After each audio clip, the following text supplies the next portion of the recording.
Mahmood court से breaking news दे रहे हैं आपको। शफीक भट्टी की रिपोर्ट के मुताबिक डिप्टी कमिश्नर कोर्ट अद्दू सैयद मुनव्वर अब्बास बुखारी की हिदायत पर असिस्टेंट कमिश्नर कोर्ट अद्दू का शुगर माफिया के खिलाफ एक्शन। शुगर केन सीजन का आगाज होते ही गैर कानूनी कुंडे लगाकर माफिया एक मरतबा फिर सरगर्म हो गए।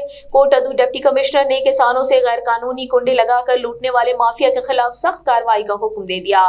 फातिमा शुगर मिल और शेखू शुगर मिल में गन्ने की फसल की हुकूमती तय करदा रेट पर खरीदारी जारी है, जबकि गैर कानूनी कुंडा माफिया गवर्नमेंट के तय करदा निर्खों से कम निर्ख पर गन्ने की खरीदारी कर रहे थे।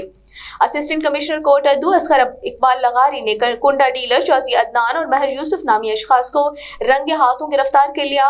कोर्ट अद्दू बाईपास पर गैर कानूनी कंडे को सील करते हुए मुलजमान को थाना सिटी पुलिस के हवाले कर दिया।